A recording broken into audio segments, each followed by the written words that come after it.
There's a torture device so horrifying, museums display it behind warning signs. So brutal, it was designed specifically to mutilate women's breasts. So infamous, they call it the Spanish spider. Heated until glowing red. For sharp metal claws, designed to rip, tear, and destroy. The ultimate weapon in the Inquisition's war against women accused of witchcraft. There's just one problem. Probably never existed. Welcome to Ash and Crown History, where we separate medieval fact from Victorian fiction. I'm about to take you on a journey into one of history's most disturbing rabbit holes, where the line between truth and myth is soaked in blood, and the reality is somehow darker than the legend.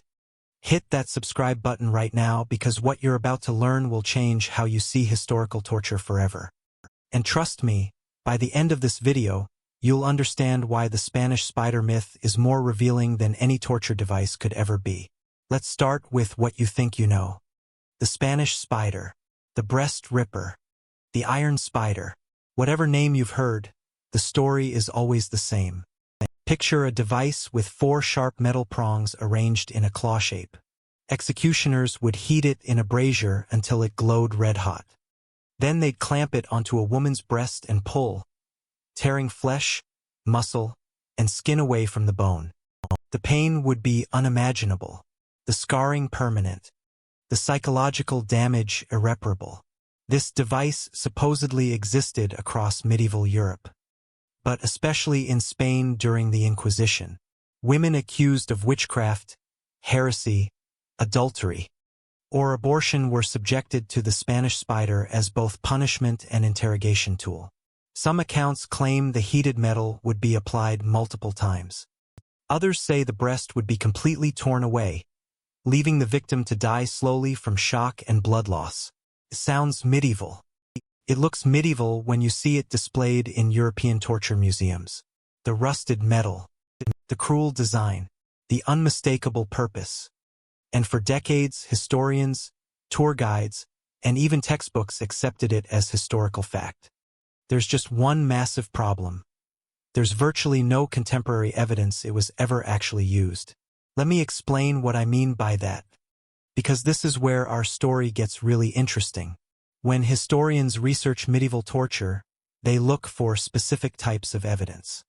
Court records, Inquisition trial transcripts, medical accounts from the period, executioners' manuals, even artwork from the era showing torture in progress. For well-documented torture devices like the rack, the Strappado, or water torture, we have mountains of this evidence. Detailed descriptions of how they worked, records of who was tortured and when, even receipts for their construction and maintenance. For the Spanish spider, almost nothing. The first detailed descriptions don't appear until the late 1700s and early 1800s, hundreds of years after the Inquisition's height. And they show up in a very specific context, sensationalized books about the Dark Ages written during the Enlightenment, when writers were trying to make medieval Europe look as barbaric as possible to justify modern progress. Then, in the Victorian era, something fascinating happened. Torture museums started popping up across Europe. And these museums needed artifacts, scary artifacts. Artifacts that would shock middle-class tourists and justify the price of admission. So they started creating them. Blacksmiths would craft medieval torture devices based on Gothic novels, sensationalized histories, and pure imagination. The Iron Maiden, that famous spiked coffin? Victorian invention. The Pair of Anguish? Probably Victorian. The breast ripper, the Spanish spider, the iron spider? Almost certainly Victorian creations or massive exaggerations of something far less dramatic. Now, before you think I'm saying the Inquisition wasn't brutal, before that women weren't tortured, hold on. Because here's where this story takes a dark turn. The Spanish spider might be a myth, but the torture was absolutely real. And in some ways, what actually happened was worse than any device a Victorian blacksmith could dream up. If you're fascinated by the difference between historical myth and brutal reality, you need to subscribe to Ash and Crown History. We're building a community that isn't afraid to dig deeper, question popular narratives. and confront uncomfortable truths. Hit that subscribe button and turn on notifications. Because we're just getting started. So if the Spanish spider didn't exist, what did the Inquisition actually do to women? Let me take you into the real torture chambers of medieval Europe. And I promise you, no Victorian imagination required. The documented truth is terrifying enough. First, understand what the Inquisition actually was. Starting in the 12th century, the Catholic Church established tribunals to identify and punish heresy, any belief that contradicted official church doctrine. By the 15th century, the Spanish Inquisition had become the most notorious. But similar institutions operated across Europe. And women were disproportionately targeted. Why? Because medieval society was built on controlling women's bodies, sexuality, and power. Any woman who challenged male authority, whether through her beliefs, her behavior, or simply by being too independent, could find herself accused of witchcraft or heresy. And once accused, the Inquisition had very specific, very documented methods of torture. Let's start with the Strappado. This was the most common torture method used by the Spanish Inquisition. And we have extensive documentation of its use. The victim's hands would be tied behind their back. Then they'd be hoisted into the air by a rope attached to their wrists. Imagine your shoulders bearing your entire body weight while twisted backward at an unnatural angle. The pain would be immediate and excruciating. But the inquisitors weren't done. They'd suddenly release the rope, letting the victim fall several feet before jerking them to a stop. The force would dislocate shoulders, tear ligaments, sometimes even rip arms from their sockets. This wasn't done once. It was repeated, over and over, for hours. And here's the truly disturbing part. Inquisition records meticulously documented each application of the Strappado. They kept detailed logs. Applied the Strappado 3 times. Subject confessed after the 5th application. Continued torture for 2 hours. They were bureaucrats of brutality. Accountants of agony. We have the actual trial transcripts. We know the names of victims. We know exactly what was done to them. No Victorian invention necessary. It's all there in the archives. Then there was the rack. You've heard of this one. But the reality was worse than you imagine. The victim would be laid on a wooden frame, wrists and ankles tied to rollers at opposite ends. Then the executioner would turn a crank, slowly stretching the body. First, the joints would strain. Then ligaments would tear. Finally, bones would dislocate with audible pops that spectators could hear. But here's what makes the rack particularly insidious. It was as much psychological torture as physical. The victim could see the executioner's hand on the crank. Could hear each click as it turned. Could anticipate the next wave of pain. The dread was almost as unbearable as the torture itself. And women accused of witchcraft faced an additional horror. They were often stripped naked before being placed on the rack. The humiliation was part of the punishment. The public exposure was designed to break their spirit before the device broke their body. We know this because Inquisition records describe it. Court scribes documented everything. The nakedness, the screams, the confessions. It's all there in medieval Latin, preserved in archives across Europe. Then there was water torture, the medieval precursor to waterboarding. And yes, it's exactly what you think. The victim would be strapped to an inclined board, head lower than feet. A cloth would be placed over their face. Then water would be poured slowly over the cloth, entering the nose and mouth, triggering the drowning reflex. The victim would gag, choke, panic. Their body would convulse, desperate for air. Then the water would stop. They'd be given just enough time to catch their breath before it started again. This could continue for hours, sometimes days. The psychological trauma was immense. Victims would confess to anything just to make it stop. And here's what's chilling, we're still using this technique today. Waterboarding. Enhanced interrogation. The technology hasn't changed. Only the name. Now, you might be wondering, If these documented tortures were so brutal, why did people invent the Spanish spider myth? Why add fictional devices when the reality was already horrifying? The answer reveals something disturbing about how we process historical trauma.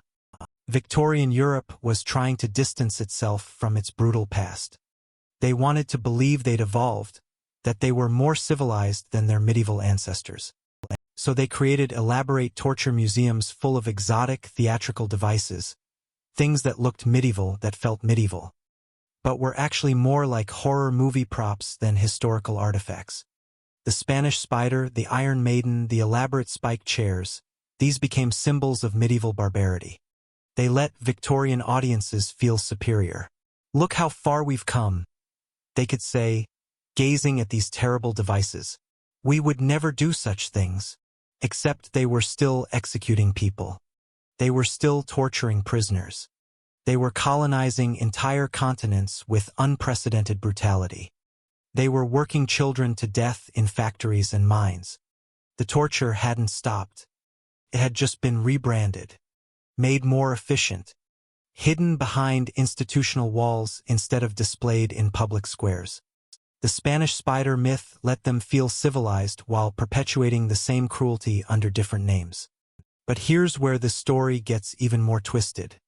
Because while the specific device might be a Victorian invention, the concept behind it, torture specifically targeting women's breasts, was absolutely real. Medieval and early modern executioners did mutilate women's breasts. Not with the elaborate Spanish spider, but with simpler, more practical tools. Red-hot pincers, shears, knives, sometimes even their bare hands. We have documented cases of women accused of witchcraft having their breasts cut off or burned before execution. It was seen as appropriate punishment for women whose supposed crimes involved sexuality, fertility, or femininity. The breast was symbolic. It represented motherhood, femininity, sexuality, everything about womanhood that medieval society wanted to control. Mutilating the breast wasn't just torture. It was a statement, a message to all women about what happened when they stepped out of line. So the Spanish spider might not have existed. But the violence it represents? That was terrifyingly real. Let me tell you about some women who actually suffered during the Inquisition. Real women. Documented cases. No Victorian embellishment necessary. Maria de Zozaya, tried by the Spanish Inquisition in 1614 for witchcraft.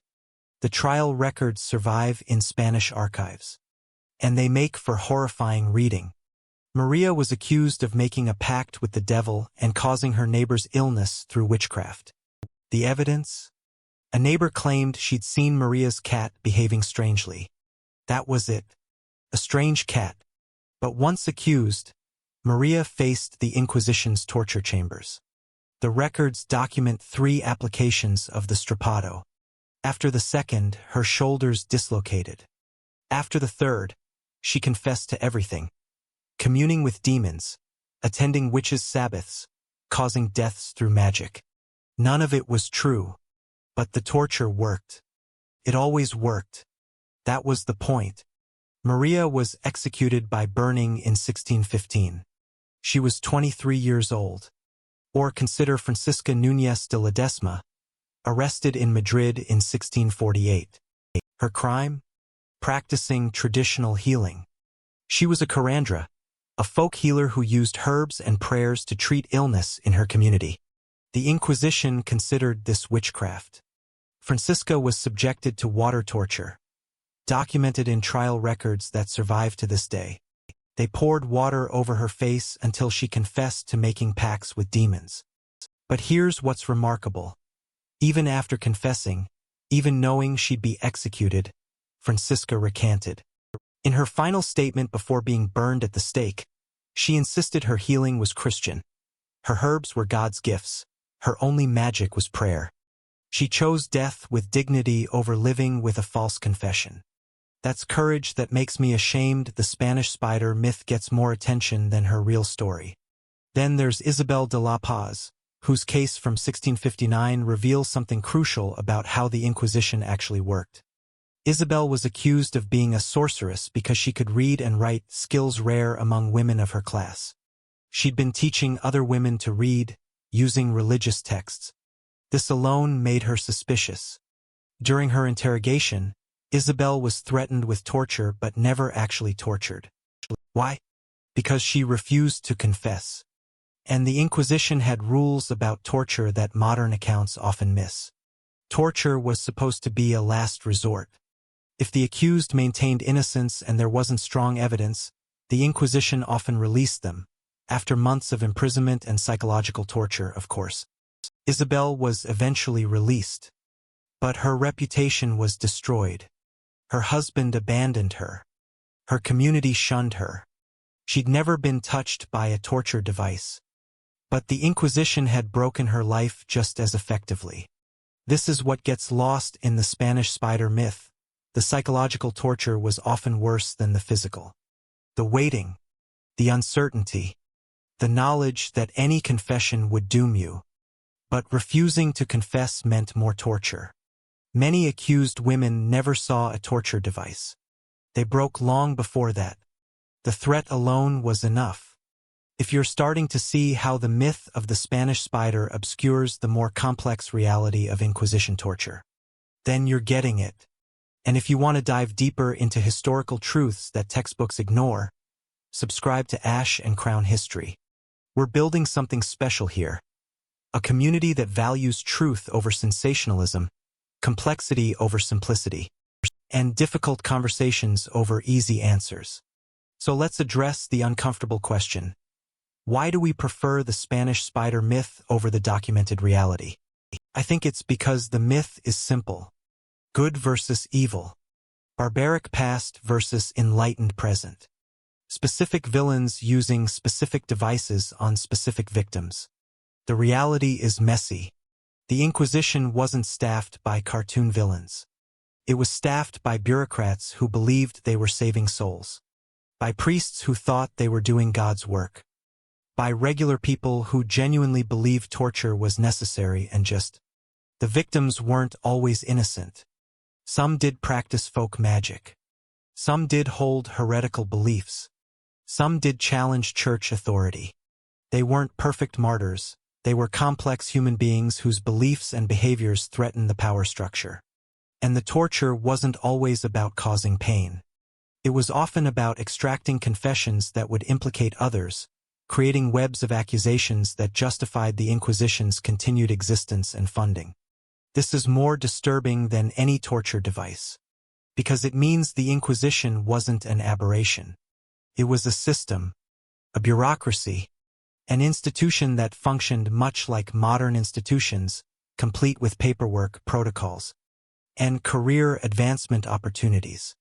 The executioners went home to their families after work. The priests who ordered torture said prayers before bed. The scribes who documented confessions attended church on Sunday. They weren't monsters. They were ordinary people who'd normalized extraordinary cruelty. Sound familiar? Because here's where we need to talk about why the Spanish spider myth matters today. It's not just about correcting historical inaccuracies.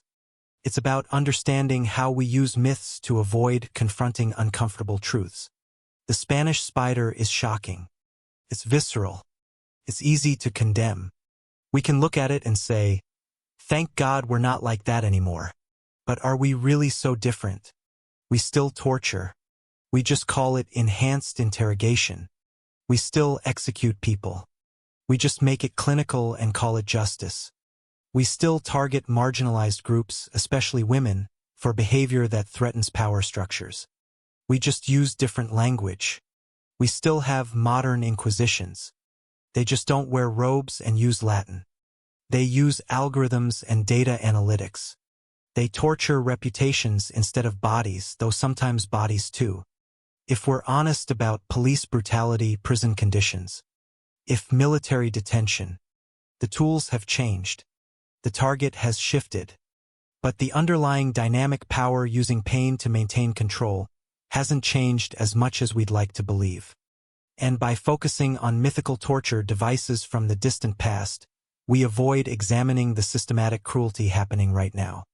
That's what the Spanish spider myth really represents. Not historical truth, but historical comfort. It lets us feel superior to our ancestors while perpetuating their same patterns in new forms. So what should we do with this information? How should we think about the Spanish spider now that we know it's probably a myth? First, don't stop being horrified. The torture was real even if this specific device wasn't. Women suffered unimaginably during the Inquisition. That suffering deserves to be remembered and honored. Second, demand historical accuracy. When museums display the Spanish spider or other questionable devices, they should include context. This device has no documented historical use, but represents the types of torture that were used against women accused of witchcraft. Truth matters. Third, ask why this myth persists. What does it tell us about how we process historical trauma? Why do we need elaborate torture devices to understand systematic oppression? Can't we face the bureaucratic, mundane reality of institutional violence? And finally, look for the patterns. The Inquisition didn't need the Spanish spider to destroy women's lives. They had legal systems, social pressure, religious authority. And yes, simpler forms of physical torture. The Spanish spider is a distraction, a red herring, a way to focus on a dramatic symbol instead of the systematic reality. The real horror of the Inquisition wasn't in any single device. It was in the system that made torture normal, acceptable, even holy. It was in the communities that turned on their neighbors. It was in the families that abandoned their daughters. It was in the church that blessed executioners before they went to work. And that system, that we can't put in a museum behind glass, that we can't label medieval and move on from, because versions of that system still exist today. Let me leave you with one final documented story. No Spanish spider. No Victorian drama. Just the archives. In 1680, a woman named Margarita Sanchez was arrested in Toledo. Her crime? She'd helped another woman procure an abortion, or so a neighbor testified after being tortured herself and needing to name accomplices. Margarita was brought before the Inquisition.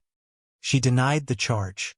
The Inquisition showed her the torture chamber, a common tactic called showing the instruments. Many accused people confessed at this point, just from seeing the rack and other devices. Margarita didn't confess. They applied the Strappado 3 times. Her shoulders dislocated. She screamed. She begged. But she didn't confess. Because she was innocent. Here's what's remarkable. The Inquisition eventually released her. Their own rules said that if someone maintained innocence through torture, and there wasn't strong corroborating evidence, they had to let them go. But Margarita's hands never worked properly again. Her shoulders never fully healed. Her reputation was destroyed. She couldn't work. Her family abandoned her. She died in poverty 3 years later. No Spanish spider. No dramatic device. Just the systematic destruction of a woman's life by an institution that had the power to do so and the paperwork to justify it. That's the real story.